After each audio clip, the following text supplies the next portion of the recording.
Okay? Can start. We are live. Okay, hi. Hi, everybody. Thanks to be here.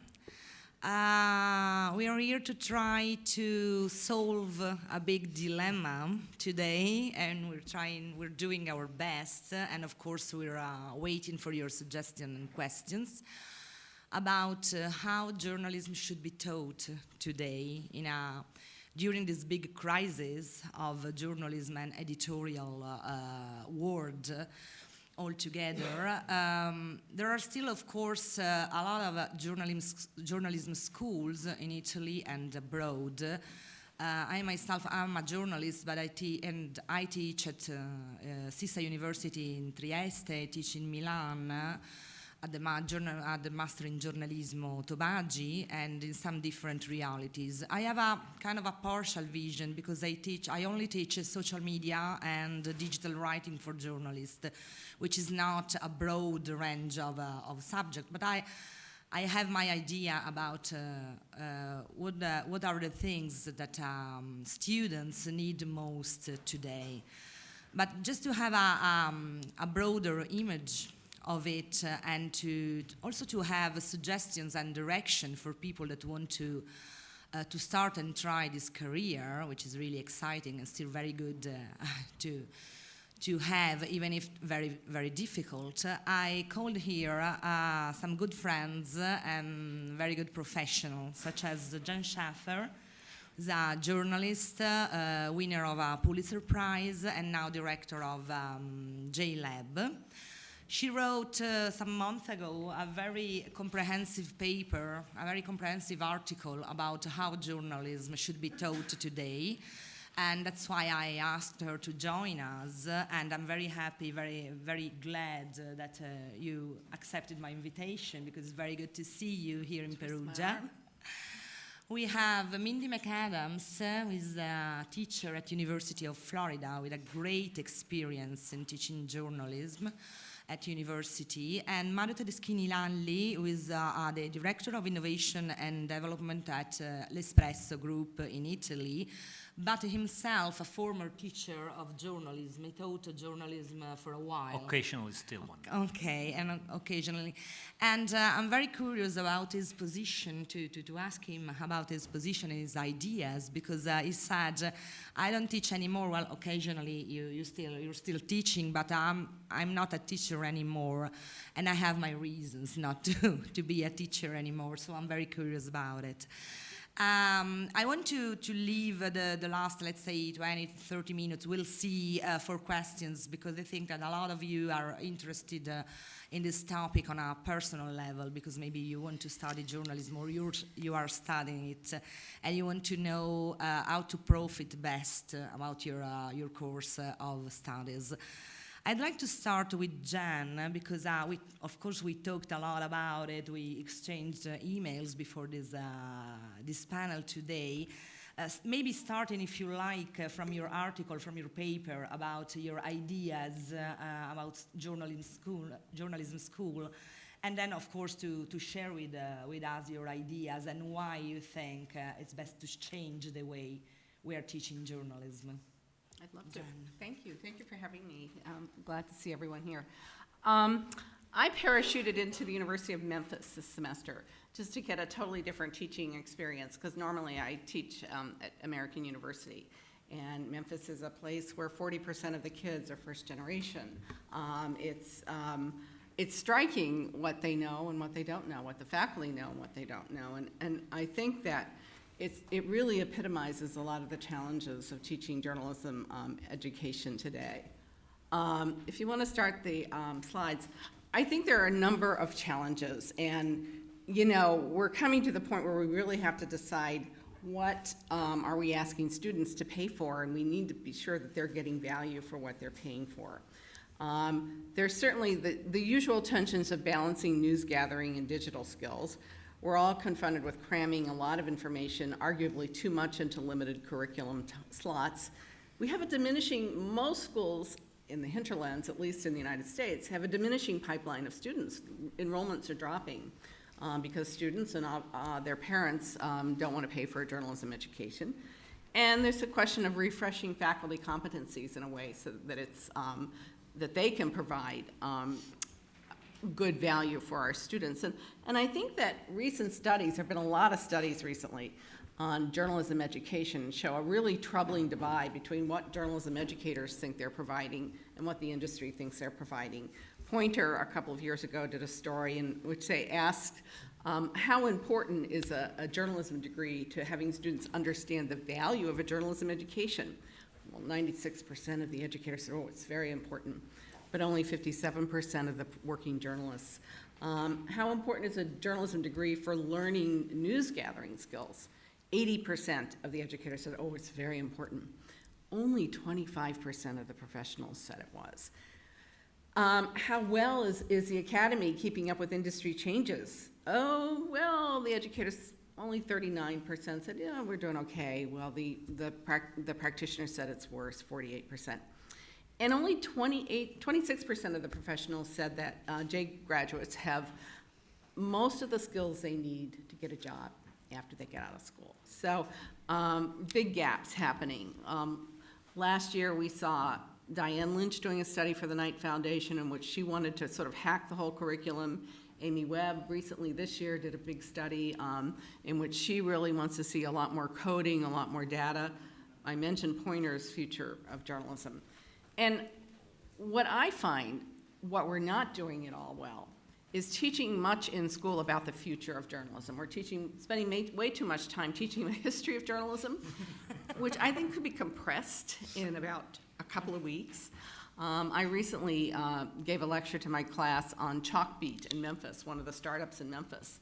And the students were mesmerized by what Chalkbeat was doing, but they had no idea that these kinds of journalism opportunities and an entrepreneurial startup existed as an option for them. It was entirely new. I think we should be combining law and ethics and expanding law beyond just First Amendment law. We need to get in, and with Jeff Jarvis, I worked on recently a Law for Media Startups e-guide that really gets into the business of law, tax complications, labor law if you have to hire an employee, many more things that students need to know to work in an entrepreneurial space. I think students need to know how to upload to a content management system. You don't really know how to build a website anymore, but there are a lot of universities that are still teaching Dreamweaver and other things, which I'm not sure we need. Data analysis and visualization are important. Innovation and focusing, I think, very much on the outcomes, not just your portfolio, but where your graduates are going and what they say they need after that is incredibly important. I think that I'm a big fan of teaching media entrepreneurship, but not because it teaches you how to pitch, and that's what everybody kind of focuses on is, oh, can you do a good pitch? I believe that one of the several things that media entrepreneurship does is it teaches students to start thinking about jobs that need to be done in the media landscape. And once you can put your brain around a job that needs to be done, then you have the starting point for figuring out an innovation of some sort that will address that problem.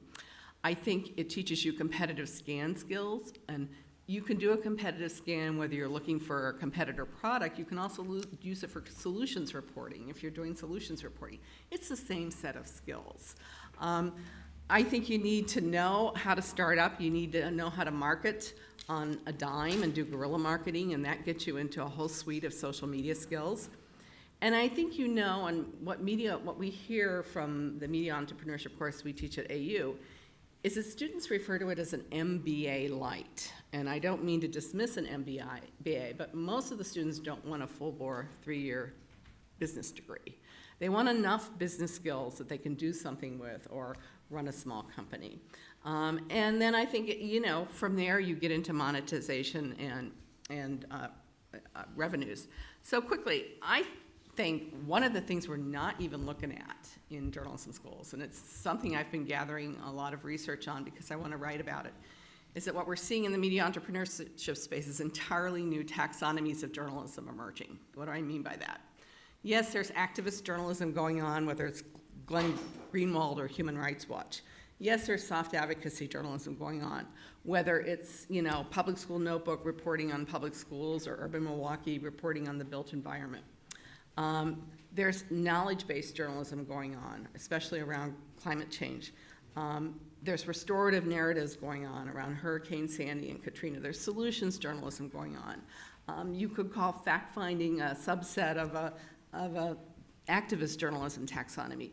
But we're not even framing the conversation around the types of journalism that are emerging in the landscape. This is frankly very different from the kind of journalism I was taught in journalism school. And I think we need to kind of create the language around it, and we need to create the validation around it that it can be done. So, to the nut graph, I guess, and what I really think would be useful, because we all know that most of our journalists don't really graduate and become journalists, but they use their journalism skills for a lot of other things. That we need not just curriculum reform, but we need marketing reform too around the journalism schools. And I think we should be marketing a journalism degree, really stealing from the liberal arts portfolio as a premier gateway degree, a degree that can get you a job just about anywhere you want to go. Journalism, yes. Entrepreneurship, yes. Business law, government, diplomatic corps, nonprofit sector. If you know how to do critical thinking, if you know how to research, if you know how to write, and if you have a digital toolkit, you can get a job anyway. And I think that will help fill the pipeline, and I think it will certainly allay parent concerns, because you get job opportunities is what parents want to see. Alums want participatory activities and opportunities. Employers want to see a broader suite of skills. It gets you a little more buzz around the university, and I think it would go one step of the way towards solving some of the problems. And I'll leave it at that. Super cool. John, just a question for you. Is there a way in which you will be posting your slides? I can. Okay, so maybe we can tweet the URL after the panel, so if everybody wants to have the slides, they know how to reach them.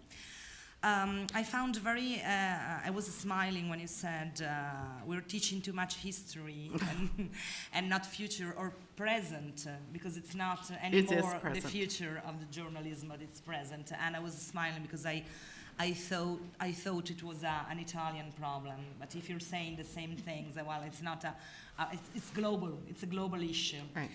We spent a lot of time for the Master in Giornalismo Tobagi in Milan to talk about the number of hours spent devoted to history of journalism, which is not bad, of course. No. But I found in my specific area, I found that, of course, students are very young, so nobody has the technical problem. They know how to use the tools, of course. Right. The problem is how to build a meaning with the tools, not how to use Twitter and to know how to use an hashtag or a retweet. Right. And the number of hours devoted to history, it's more than double. So we're missing a lot of and I'm not saying don't do any history, but gosh, I mean, I don't think it needs to be quite as much as we're doing. Yeah, exactly. Speaking about technology, Mindy, drink your water, of course. I'm okay. I know you're very fond of the debate about coding for journalists. I myself am very into it because I have a 7-year-old daughter, and for the first time I brought her to a Coder Dojo event when they teach them a very young people, starting from 7 years old. Was it a mother-daughter event or just for the kids? It's just for kids. You have to go there, of course, and to stay with them. But they didn't teach the mothers also. They only taught the kids. Which is a pity, I have to say. But they asked me to do to be a mentor, so I'm just looking into it. We'll see. The thing is, it's very important because it's a Dublin organization that spread all around Europe, starting from 7 years old, and they help kids to be familiar with coding, with Scratch and video games, programming, stuff like that. Scratch is so fun, isn't it? It's amazing, isn't it? And they told me something like, very important. I mean, they said to me, from now on, coding should be just like, a foreign language for very young kids. And I think it's very important to start like that, this young. But of course, for journalists that are studying journalism right now, they didn't have this of course, these possibilities because it wasn't there. But you're very fond about remember about the importance of coding for journalists, which is not how to be a very techy, or it's not just technology. What do you mean exactly about journalists should know how to code or should be more familiar with technologies? Yeah. Well, since we're talking about, the journalism schools, I wanted to say, I'm very passionate about the idea that coding should be taught in the journalism programs. But the conversation is often very broad, and people seem to come down on one side or the other. Some people say everybody needs to learn to program, or every journalism student needs to take a coding class. And then on the other side, you have people saying there's not enough space in the curriculum for that, and it's not even a suitable subject for the journalism school, right? So you have these two extremes. But I like to encourage a more subtle conversation. And that is, what about the untapped talents among the journalism students? What about the journalism students who don't realize they would be good at coding, or they would like it, or best of all, both, right? And I think there are probably a lot of journalism students who never realize that they could be good at it, or they could like it, or both, right? So that, for me, is a very strong reason to offer it in the J School as an elective, right? Not as a required subject, but to make sure that there are enough seats in the classes that it's promoted as something that starts at 0. Because I find a lot of students over the years have approached me and asked, do I need to already know how to code before I take your class? No, it's a beginner class. But they ask again and again, so many students ask that. How much do I need to know before I enroll in your class, right? So I think we need to promote this idea that we have a class that understands, a course. We have a course that understands you chose journalism. You probably don't know anything. We're going to start at the beginning. We're going to teach you everything. Well, not everything. We're going to teach you from the beginning.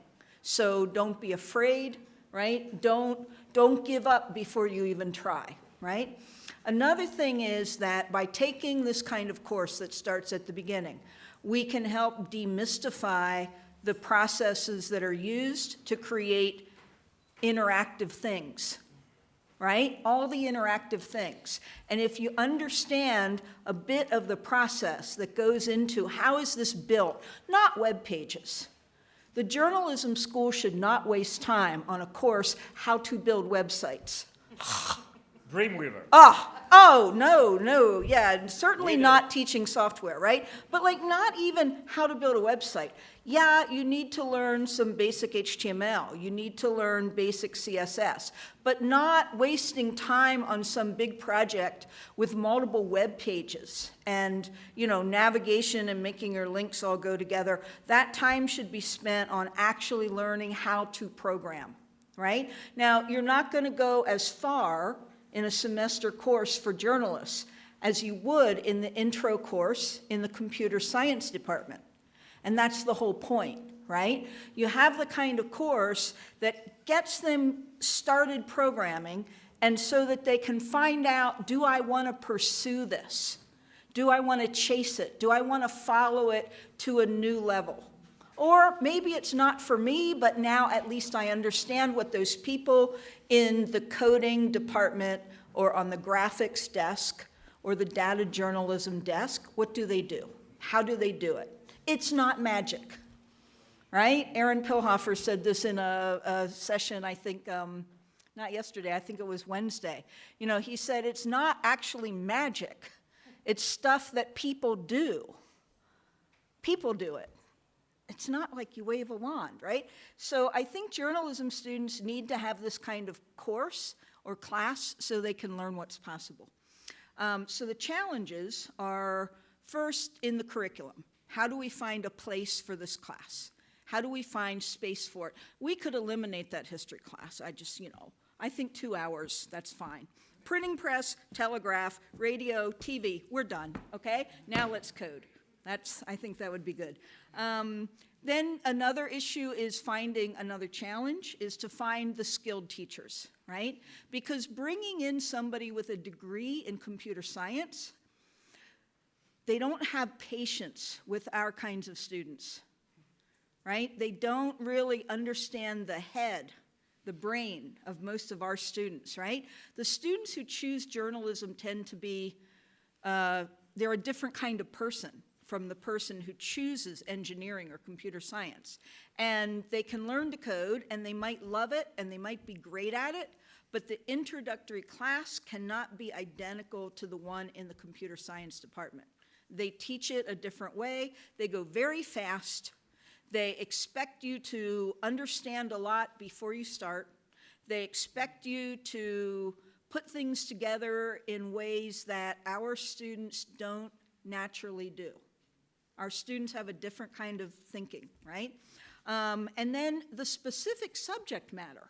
This is debated all over the internet when journalism educators talk about data journalism, data visualization, web classes, web production, and there's so many courses that none of them are similar to each other. They have this weird mixture. It's like all the foods of the world in one restaurant. And then you kind of break it up, and this course has several, and this course has several others.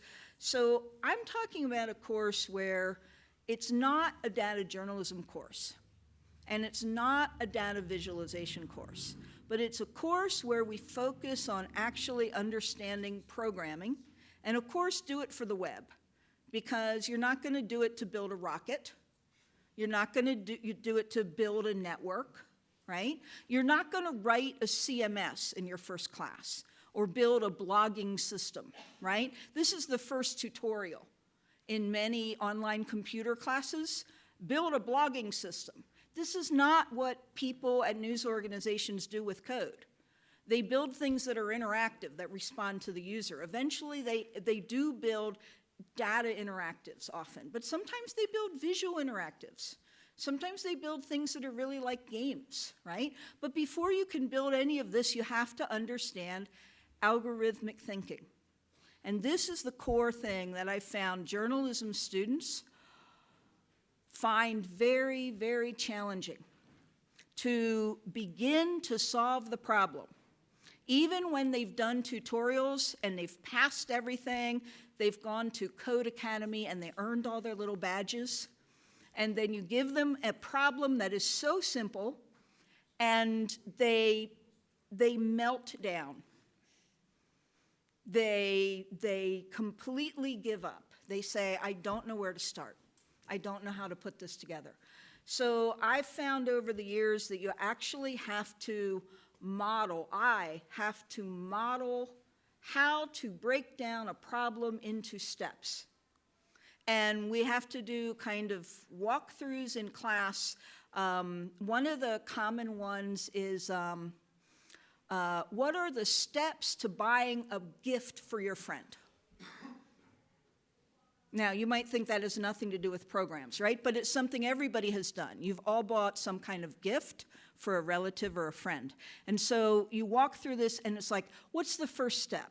What's the second step? And then I start to write them on the board. And it's like, okay, this is how you solve a problem. Now, when you go to buy a gift, you already know how, so you don't have to break it down. When an experienced programmer goes to solve one of these simple problems, they don't have to go through the steps either, right? But when you're a beginner, you have to go through the steps. What's my first step? The gift buying algorithm is, first I have to think, do I know what my friend would like, or do I not know? If I don't know, how can I find out? If I do know, proceed to the next step, right? This is how you solve the problem of how to buy a gift for my friend. So how do you solve the problem of how to make an interactive chart that lets the person who's using it put in their own income and their own, say, their payment on their apartment, their monthly rent? How do you go about solving that problem, right? How's it going to look? How's it going to work? What kind of choices are they going to have? Journalism students have a lot of difficulty working through the problem, even without the code. So we do a lot of sketching, but mainly we write what's called pseudocode. And this is sentences you write in plain English before you get to the actual coding.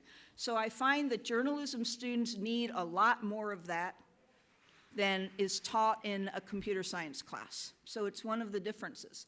I think we need to blend some HTML and CSS in the same course with the introduction to programming, but try to spend less than half of the class on HTML and CSS and get to the JavaScript as soon as possible.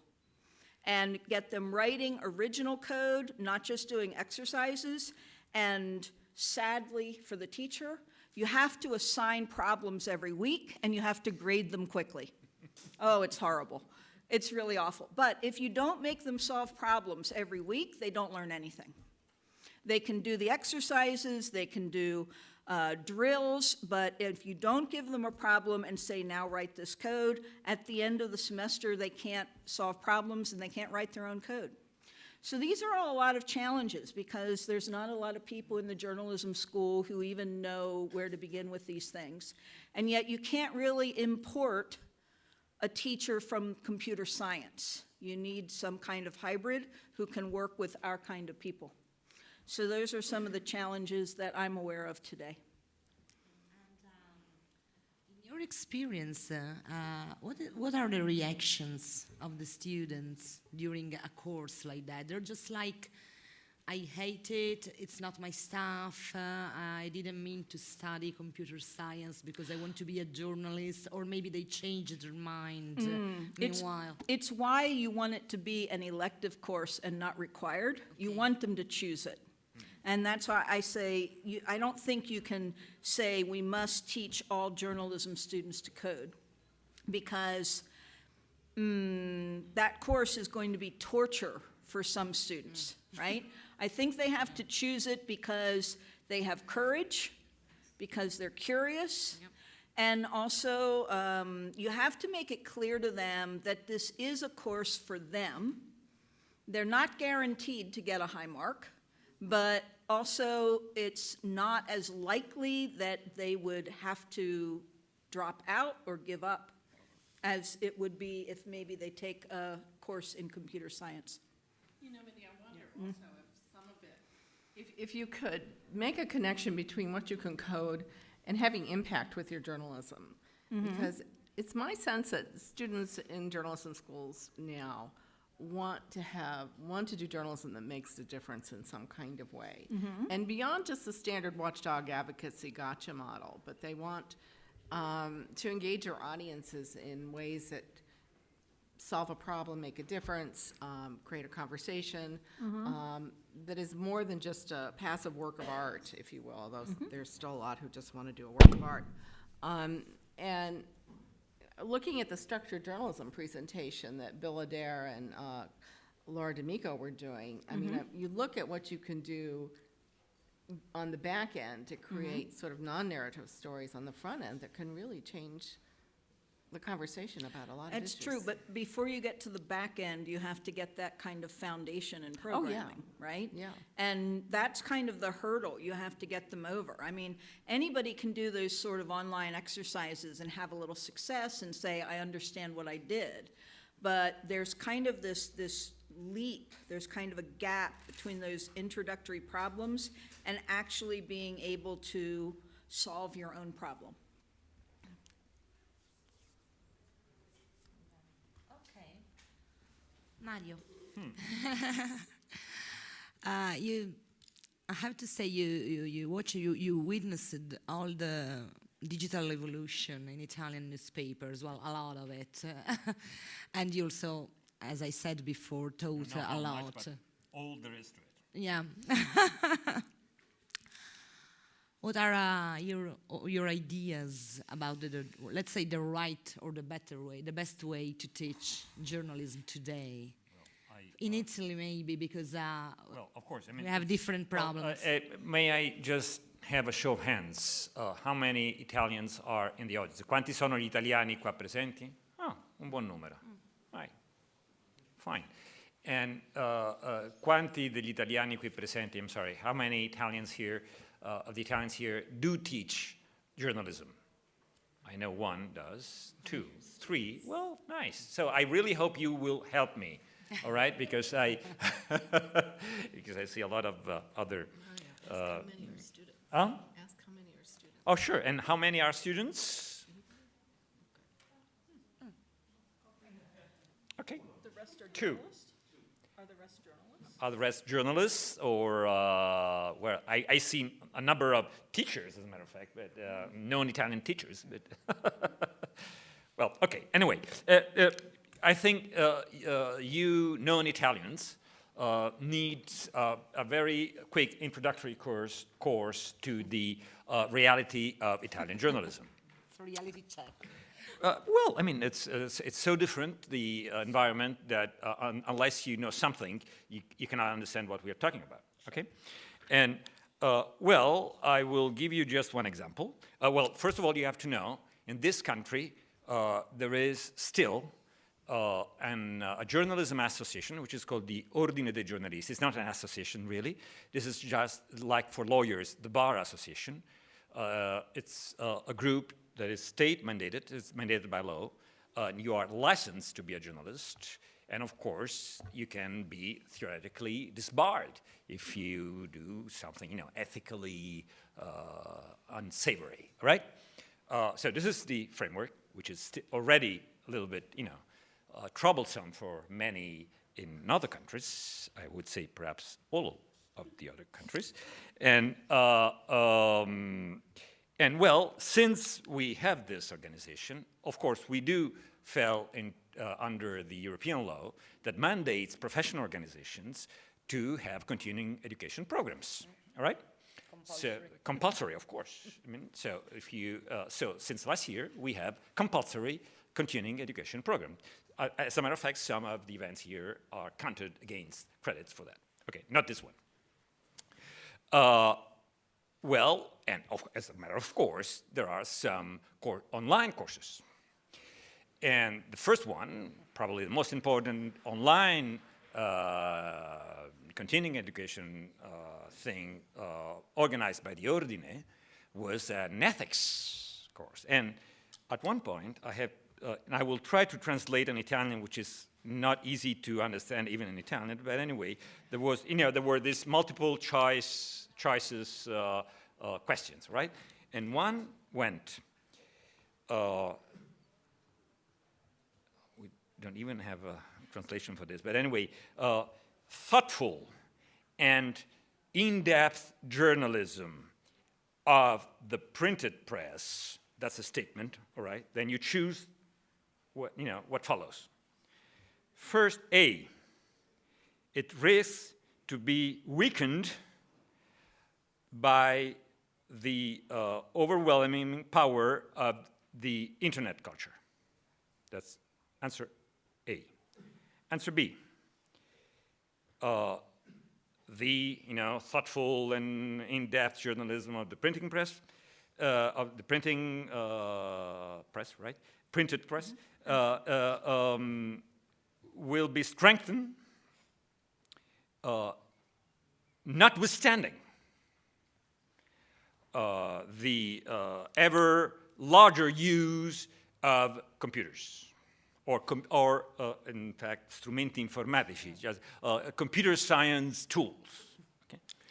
And C doesn't have the development of the technologies and of the internet doesn't have any effect on it.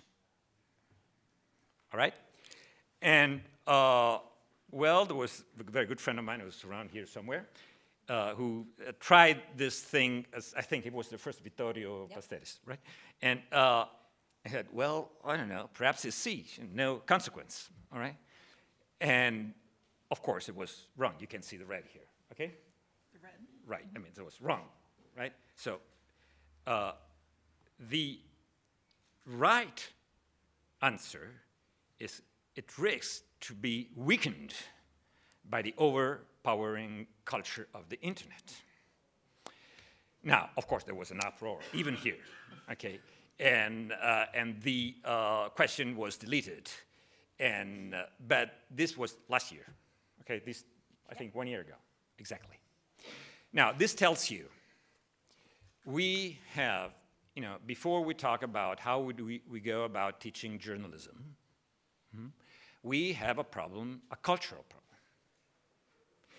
And I would say we have a digital cultural, I mean, a problem of digital culture, or lack thereof. In fact, in '98, I was teaching foreign affairs at the J School in Urbino, and then in '97, I began editing the website of La Repubblica. So in '98, they asked me, wait, shouldn't we do something about the internet? And I said, well, yes, of course, let's try, okay? And then, of course, happily enough, I had a student who now is the national top editor of one national newspaper, who actually did build the website. And from then on, we tried to do something.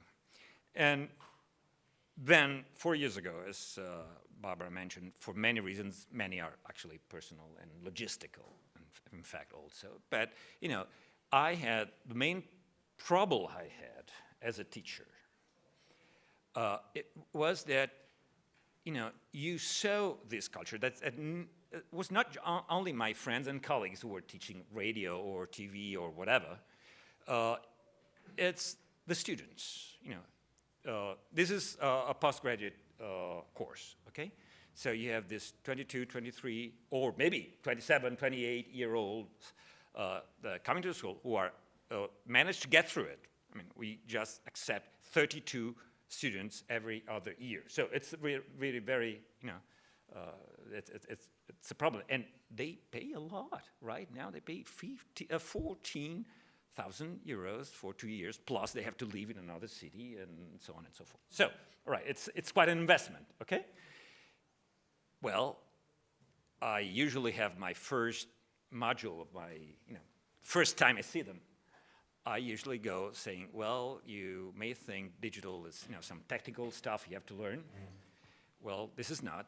We are entering a totally different universe, a digital universe with new rules that is totally upsetting, or actually have already upsetted the world as we knew it. And then you see that, you know, in their eyes, they're not following you. And then, of course, you do the usual questions in that case is, how many of you do actually read newspapers? Or, well, first one is, how many of you buy newspapers? No one, of course, buys newspapers. And how many of you, and, you know, perhaps you have, out of 30, you may have like 5, 6, 7, 8, depends on but of course, it's a sizable minority, shall we say. But, so, we have a bunch of graduated students who want to be journalists in 2000, that was what, 2012, last time I did this, and got through a selection and are paying, or their parents are paying lots of money for that. who are not reading newspapers, as we know and as they witness, but the journalism they have in mind is that newspaper they don't read. It's absolutely, I mean, this is I don't know what's your experience in Milan or Trieste, and probably, you know, hopefully in 4 years maybe something has changed, I don't know. But so we really have a deep cultural problem. And then, of course, we can go trickling down, we have all different kind of troubles. So it's the most we can hope in the established newsrooms, shall we say, all right, or be they large or small, whatever, is they finally are getting Web 1.0, okay, which is what we did. I mean, I was editing La Repubblica in 97 and up to 99, and of course we were those of the internet, 6 of us, and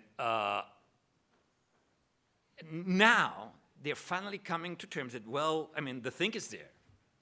Let's use it as another mimeograph or another printing press or another broadcasting station. We can do television. Wow! We were newspapers, we can do television now because we can do videos.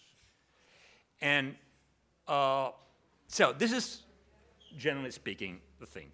Speaking of history, we don't have, well, I don't know whether perhaps Milan has, but Urbino doesn't have, a history of journalism class. We do in Milan.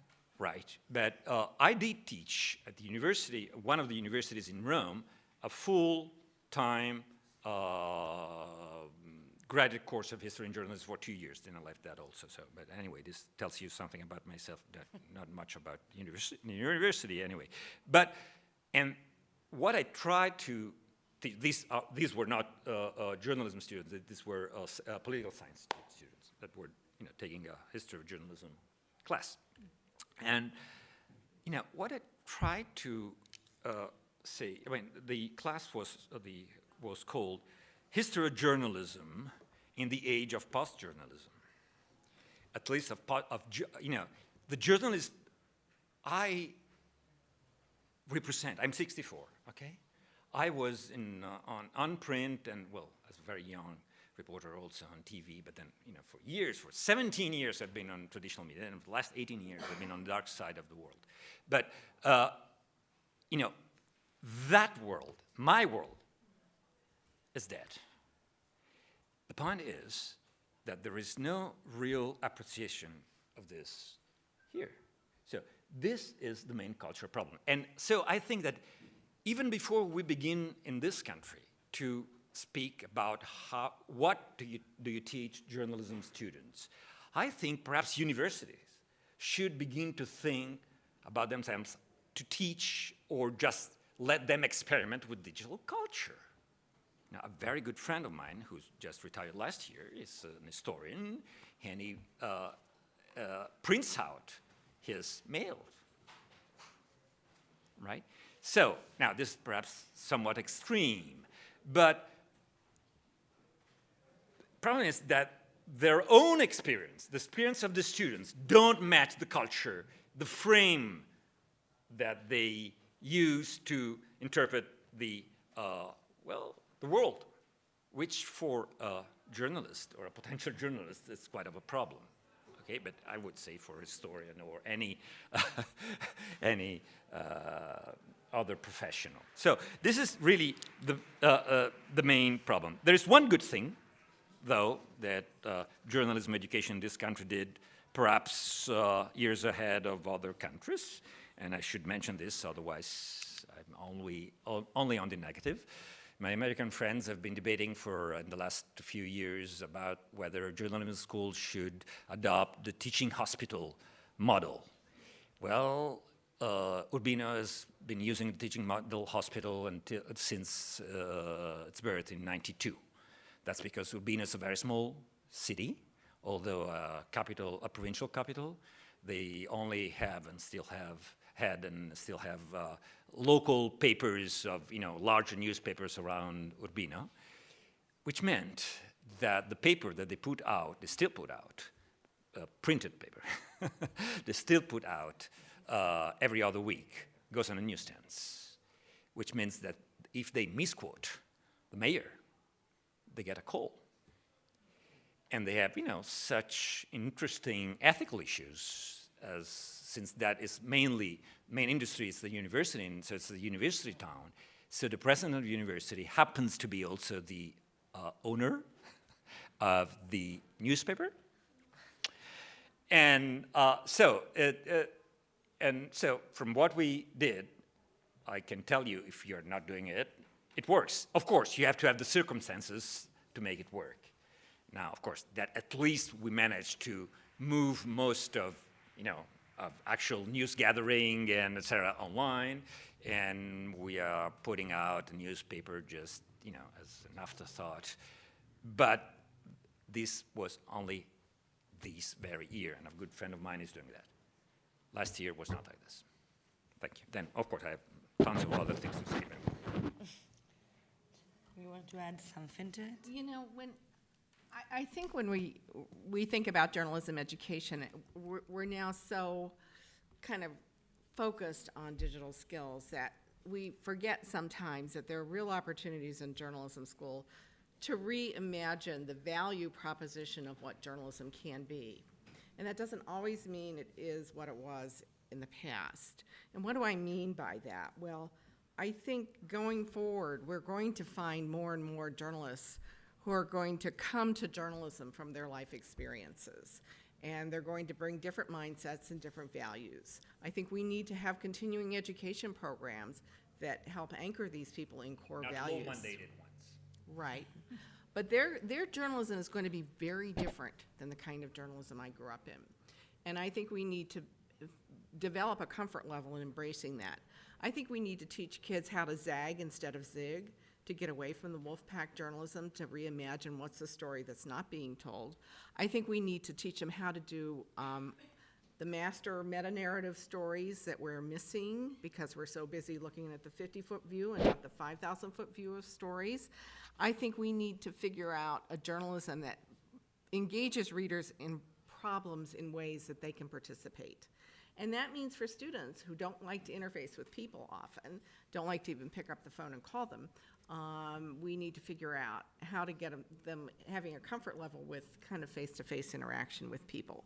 And all of those are different kinds of experiences that, if done well, wrap into a different kind of innovation than is just creating new products. I think it's a different kind of both news gathering and news consumption experience that I don't think J schools are as involved in as they could be, and I think there's a lot of opportunity there. Okay, I've got questions for you, whoever wants to answer first, because as I said before, my teaching experience is limited to social media and digital writing. And I sometimes have a lot of doubt about if it's useful in a way to teach social media, let's say like that. I mean, because being social media an environment, just like any other environment in which you just have to go there and respect the ontology and all the journalism skills you learned in different ways and during all your life.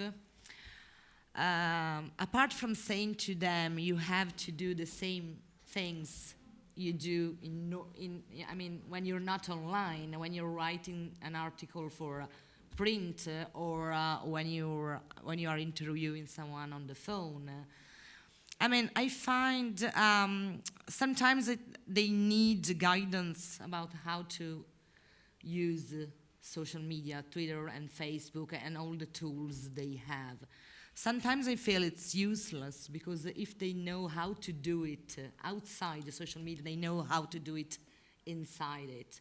It's just an environment, so maybe they don't need a real guidance. Just, you know what I mean? It's not a different way to do journalism, it's just different tools.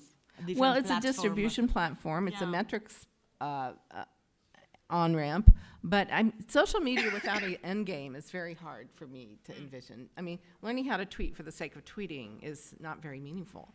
I mean, you want to tweet about something that impressed you, made a difference, that you want to share with people.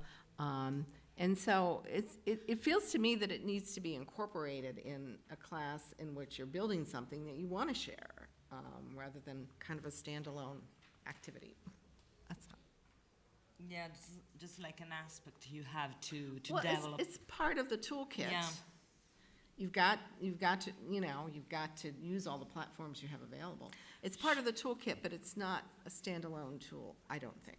Yeah, and more than this, I think it's not only a tool, but it's a way of communicate, and it has its own language, its own grammar. Yes. So that you have to learn. So in a way, there is something to teach. There is something to teach, but I think it should be part of either it's a writing course or a kind of experiential kind of content creation course of some sort. Not a standalone in my view. unit. What do you think? I think it fits with what was said earlier about if you just let them experiment, students might come up with something really interesting and really successful. And that's one side of the social media equation. But another side is that the current students who are around 19, 20, 21 have grown up using social media. They're very comfortable with it, but they're comfortable with it in personal uses, right? And it's a different kind of use to talk to a bunch of strangers who you don't know.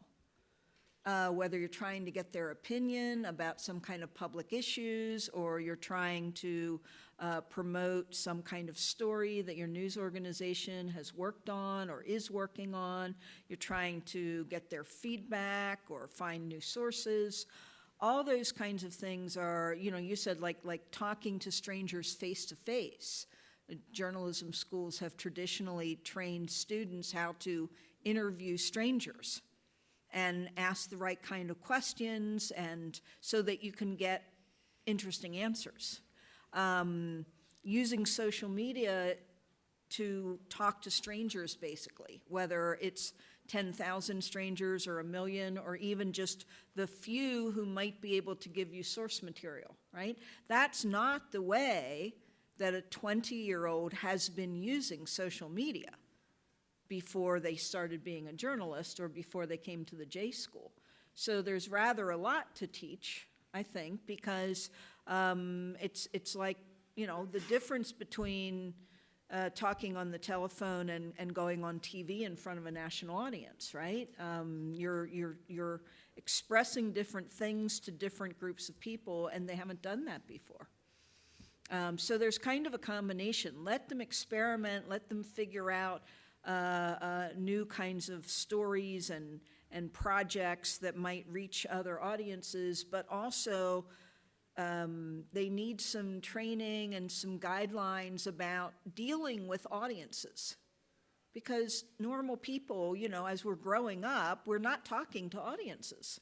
That's not what we do. And with our things that we use all the time, it's personal.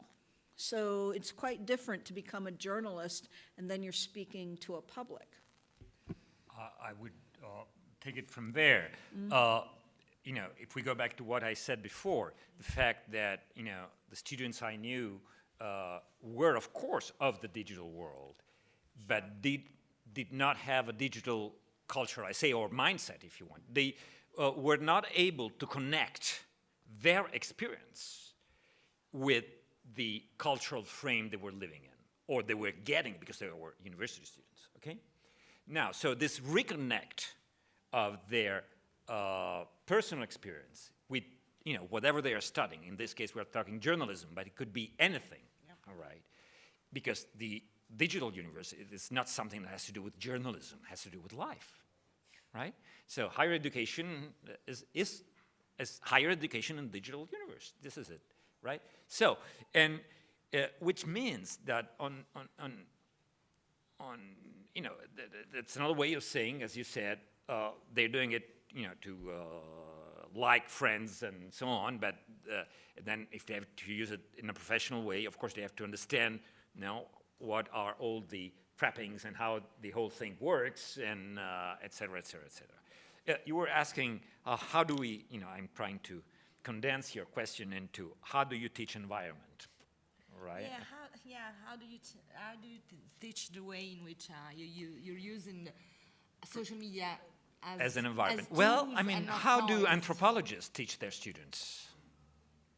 They, number of decades now, anthropologists learned and taught to go to, participatory research. Of course, you have to be trained to do that, to leave as with, but have an eye to understand, at a higher level of what's happening to you and the others. So this is, the cultural step that should be done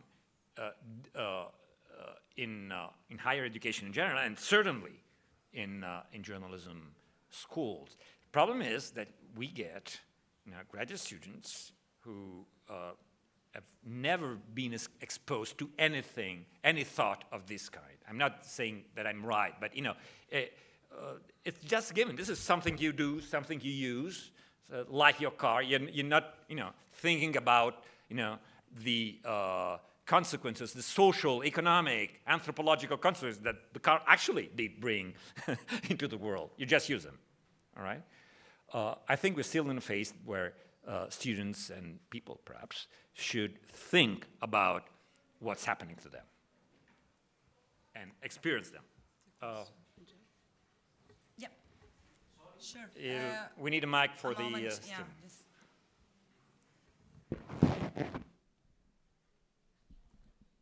Just to continue the conversation, I'm Jeff Jarvis from City University of New York. We just added a new master's degree in social journalism. And in the end, it has very little to do with the tools. The tools are just tools. In the end, it's about turning journalism on its head. And rather than starting with content, you start with the community. And you listen and observe to see what the community needs before you decide what journalistic tools you may or may not bring to help them. And those tools may be narrative and stories, it may be data, it may be education, it may be, in my view, activism and community organizing. And you measure your success not on media-centric ways of how many people paid attention to my story, but instead on community-centric ways of did the community meet its goals. So when we reconsider what journalism is fundamentally, which is what we're trying to do and trying to get our students to do, it means we reconsider journalism as a service and rethink that way. So social means a lot more than Twitter. Social means society in the end. While I got the mic, one quick question. The next thing we want to pay attention to is professional development for journalists and new jobs and new job descriptions.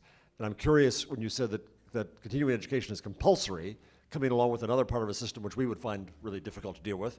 But I'm curious what kinds of things are taught in that, what's useful and what's not, and what you wish continuing education included.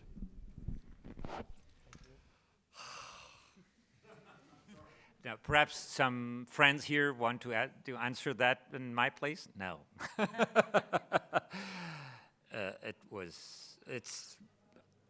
It really depends. Since you have to punch a card, most of the people use that, have to punch a card. And so it's both because the course is not organized only by the ordine, which is the actual, as a matter of fact, the local regional ordini, but may be organized also and credited by universities. But just to tell you something, there were last year in Chicago at the ONA conference. I'm a former board member of ONA. There were, I think, Paolo, perhaps 15 Italian professional journalists, right, which is quite a number, Italian journalists paying, or perhaps more than that, paying their way and going to Chicago to attend 3 days full of stuff, right? Then I knew the answer, but I tried, nevertheless. I wrote to the committee that gives credits for this continuing education stuff. They say, listen, I know for a fact that there are a number of Italian journalists who will attend a 3-day full-packed event about journalism and etc. Can we count that against the required yearly credits? The answer was not a no.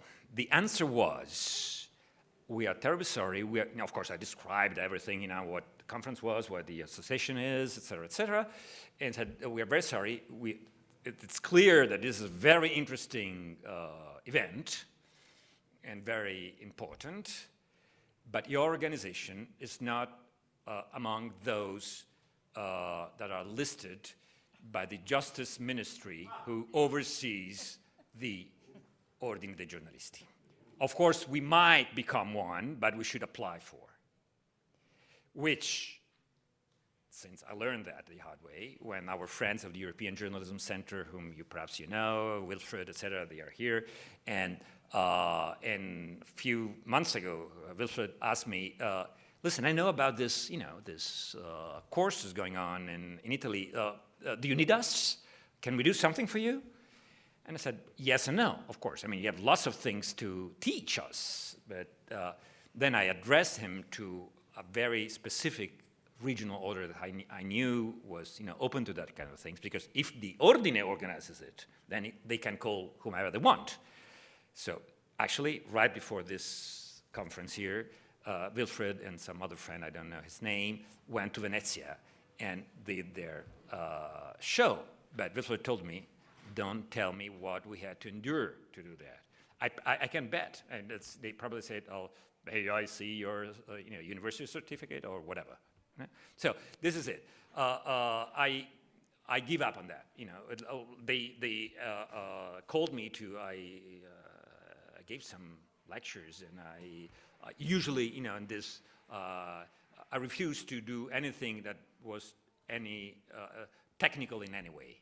I didn't want to teach them how to do things, how to use things, how to use piece of softwares, which there is, of course, it would be nice, but, and I did, this cultural thing. I began to talk about Gutenberg. I began to even show you the Gutenberg as a geek book, and about Einstein, and about so-called modern physics that date 120 years, and we're still about physics in terms of being modern, but it's something that was thought 125 years ago, and this is the kind of thing that I'm trying to have journalists, and perhaps not judges, don't talk about politicians, to understand that we are in this specific, crucial moment where everything is being, as you very well know, uprooted.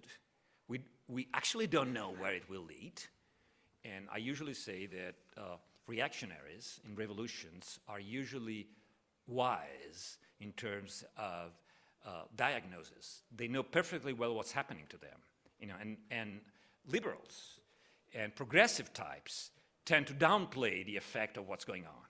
No, well, this is just another way of copying Bibles, right? And in fact, the monks were right. They were totally, in a few decades, none of them were copying Bibles or holding Bibles to their own in their own libraries anymore. And so I think this is what is needed. I'm not sure I will succeed, but I will retire in 1 year, so who knows?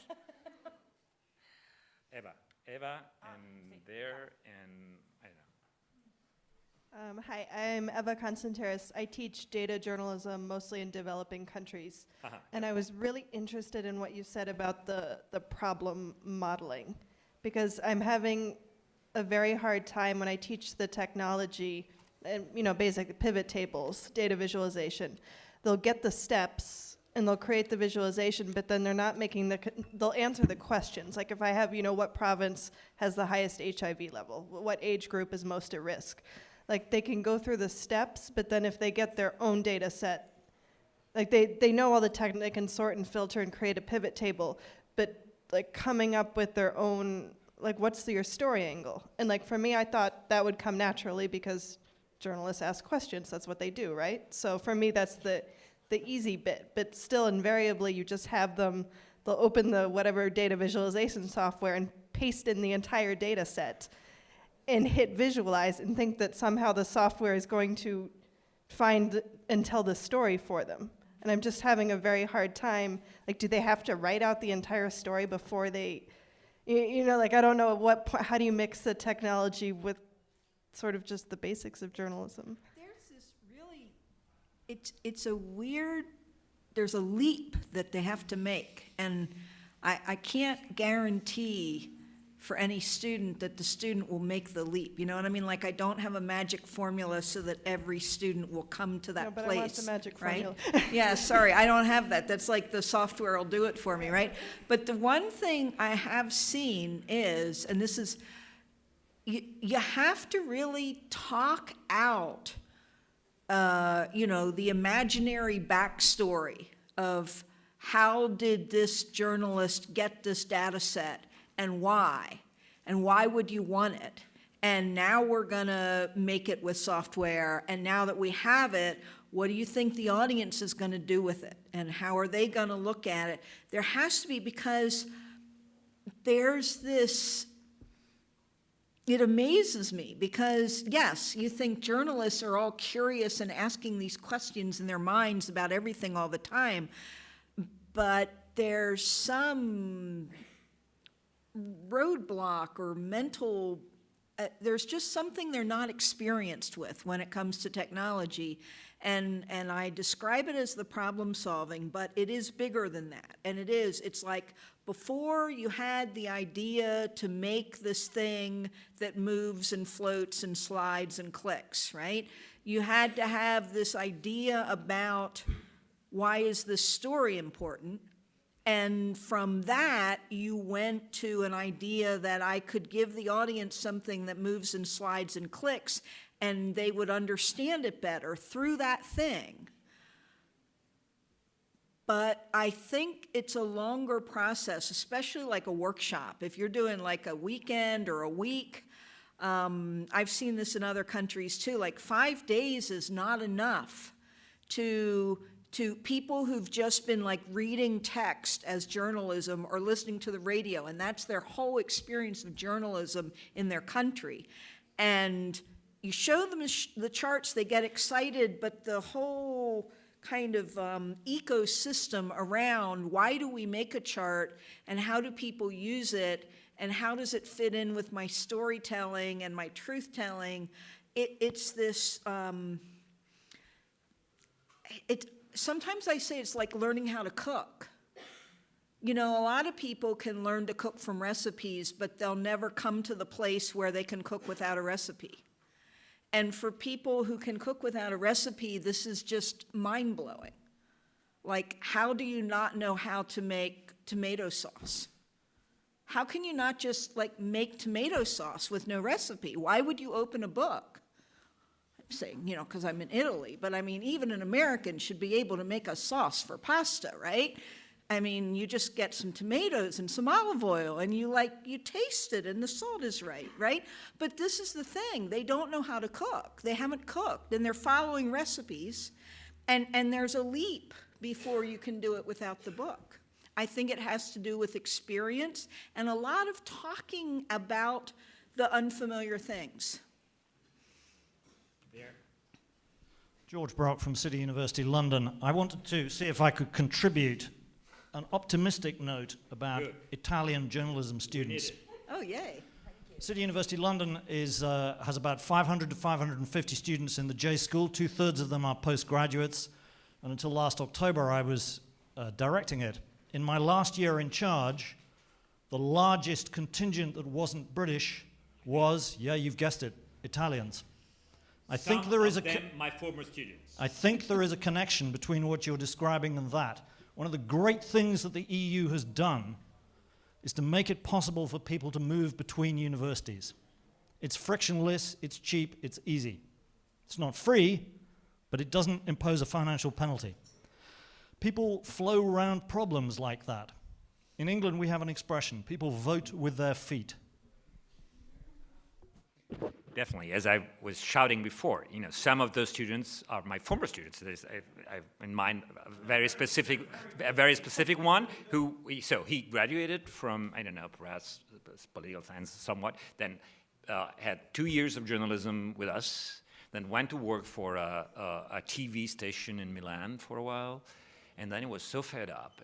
He called me up. I said, should I go? I managed to get into they have a financial journalism class or something, and I said, well, you know, he was like 27 already. So I said, you sure you want to be a student? But he went, and he's working at CityWire. So What I'm implying is, stop worrying about the ordinaire. Encourage them to go to Madrid, London, Copenhagen. That's the quickest way of solving the problem. I know they're doing that. But you know, still, I'm here, and part of it. That might force change here. That was exactly Yeah, what I exactly. was thinking. Probably, Exactly. yeah. Thank you. Any more questions? Here, Yeah. un microfono qua. Grazie. Hi, I'm Juan Manfredi, coming from Spain. I teach journalism and also a journalist. I have listened to your ideas, and I have a question for all of you. Do you think there's an American way of teaching journalism which is different from an European way of teaching journalism? Thanks.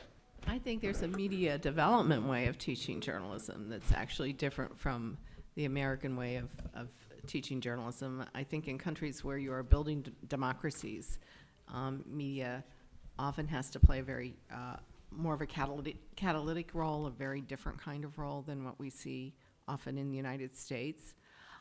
I think, though, we're a little still stuck in the United States in a one-size-fits-all model of journalism. Do's, don'ts, here's how you architect a story, here's your nut graph, here's the elements that you need to have. It's still very formulaic. And I think we're starting to see in the entrepreneurial space some with Vox and stackable cards, with different narrative techniques that are developing visually, graphically, with structured story data that, you know, with charts can help you find other stories in the data, not know yet what the story is you're going to tell with the data, that are emerging. Whether I would brand it American or not, I'm not sure that I would. I think it's more branded under the future of journalism than what we've classically been teaching. I'd say I'm not familiar enough, especially with the different countries in Europe, how each one.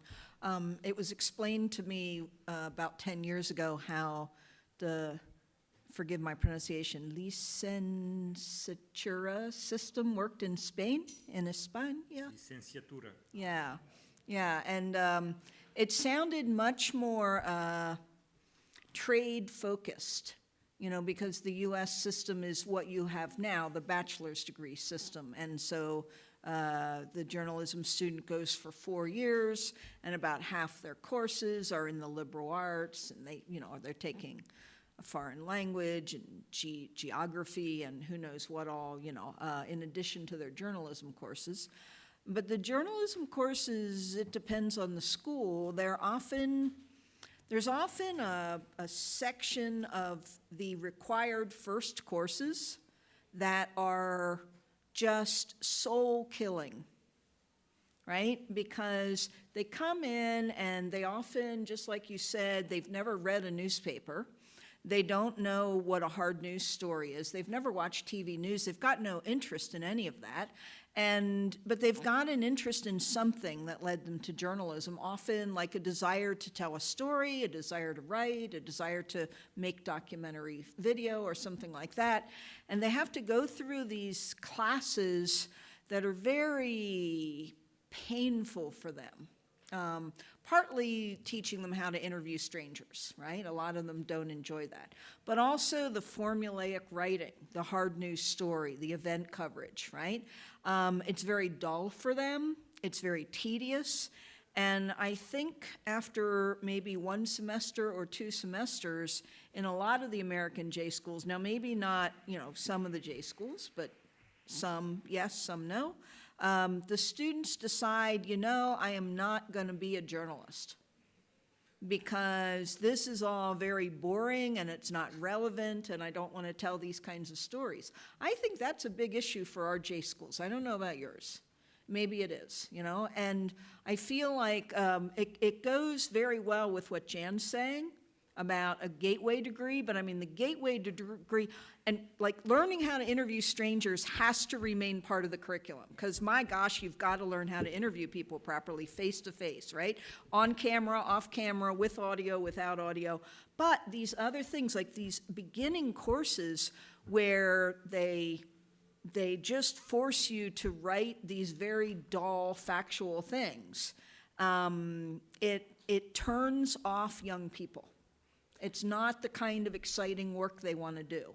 But And it's turning off young people who are consumers, or prospective consumers of news. that too, yeah. I mean, doesn't that beg the question of how we're defining news in our journalism schools, and why are we putting people through these rote processes to do stories that we're probably not going to have a value-added component Yeah. in Well, the and that most of ecosystem. the public doesn't want to read anyway. Right. So, but that's what they're paying a lot of money in many schools to learn stuff that is not always a useful skill. Now, I happen to think interviewing people, no matter what profession you're in, being able to talk to people, listen to them, extract what they say, is valuable. But Yeah. I don't know. It's just sort of, to me, I think we're engaged in really not very meaningful activities sometimes in journalism school, and we can do a better job with baseline skills and make it more meaningful not only to the students but to society at large. Well, I don't know exactly how to answer your question. I know from a personal experience, when I studied journalism, there were no journalism schools here, so I went to the US, so I was educated there. And then all of my professional life was here. But if I may, you know, because this is really, you know, a European-wide issue in a certain way, and we don't have bachelor level journalism courses, okay? But you know, about what our friend from London was saying, of course they're voting with their feet. I know. I mean, I know them, actually, their names, all right? But they don't come back here because of the culture. So I can name you right away 5 of them who are working out of, not out of London, in London, okay? So it's good for them. But my problem as an Italian citizen, as an Italian journalist, soon retired, is not really right now. The political problem is not, now, what should I suggest a young person who wants to become a journalist? Probably the best way, well, let's go to City University in London, right?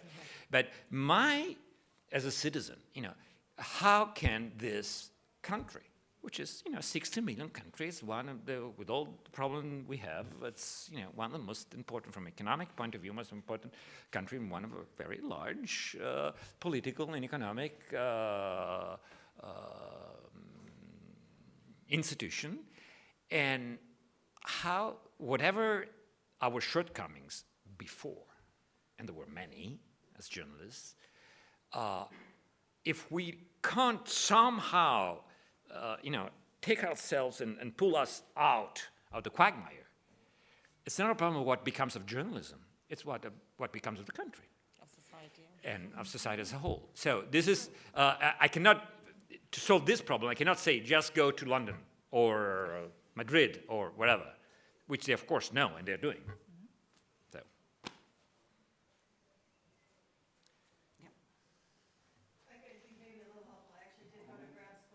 Now wait, you need a mic because there is a streaming going on. Okay, I actually did go to grad school, not in the US, but in Latin America and Spain for journalism degrees. And I would describe them as more of a series of like professional talks.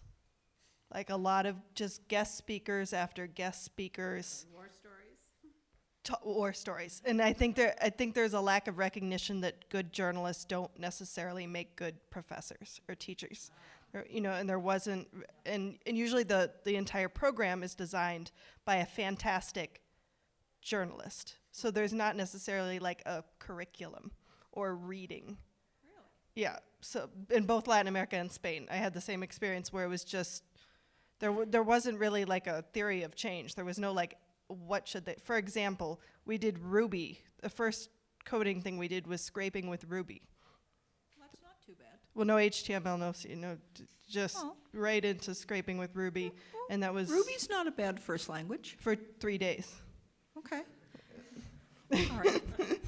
And then something else. So I think there's just a lack of sort of the journalism community and the education community don't seem to really be coming together to, like the U.S. doesn't have the answers either. Yeah, we're all trying to figure it out too. But like, there seems to be still very much of like still an old guard trying to do digital data journalism. So they bring in really cool coders and things like that, but just for these sort of on and off talks for a couple of days. Yeah. So there's really a lack of coherence, and I think sort of doing joint curriculum development across Europe would be a really good idea to start figuring out how to put together strong programs so that everyone doesn't go to the UK or Columbia and pay half their future's 10 years earnings for grad school.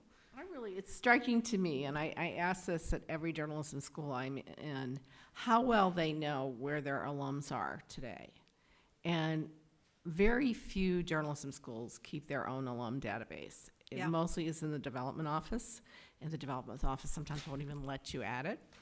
And it's striking to me that in very few other professions would a metric of success not include what are the outcomes of your educational programs. I mean, I'll tell you, the business schools, they know where their alums are. The law schools know where their alums are. So we cannot even measure how effectively we're educating our population. And without along that with knowledge. that, because what you want to do, I know I've been shocked at how little our journalism school knows about where people go after graduation, right? We know where the really successful ones, we know about them, and then we give them a special award and have them come back and speak to students, right? But we graduate something like 500 students a year from my journalism school, including advertising, public relations, broadcast, print, online, the whole bit. And 500, like, where do they all go, right? How many of them ever get a journalism job? And I think we should be tracking them, and we should also be asking the ones who are successful in 2 or 3 years, right? So that's not the big famous ones, but like they're still in journalism, they're making a living, they want to stay in it, and we should be talking to them and saying, what did we teach you that you're happy that we taught you, and what didn't we teach you? What do you wish we had taught you? We should be asking them that, every single year. I mean, not every one of them every year, but like we should hit them at like year 2 and year 5 and year 10 and ask them those things and like do a survey. Right. But a survey, how hard is that? validating different kinds of success is something we do very poorly. We only validate people who become anchormen or celebrity journalists. And there are many other graduates of journalism school that have started their own companies, launched their own PR outfits, done documentary filmmaking. Build an app. And we largely do not validate that as a successful outcome of a journalism education. And part of my vision for a gateway degree is we start validating things that are important to society that we produced. Just because they don't have Big J in front of their names doesn't mean we didn't do something worthwhile. Okay, I think we ran out of time, and I wish to thank you, everybody here, to stay with us and our guests. Yesterday there was another panel about young journalists, young people trying to become journalists. It was just like, do you want to be a journalist? Think twice. And I guess Giuseppe Smorto from Repubblica, said something like, you can't teach passion. Well, I don't think so. I don't agree with it, and I hope that maybe today we gave some hints, some suggestions, some idea about the ways you can teach passion as well. So thank you so much, and have a nice night in Perugia, and see you. Ciao. Grazie.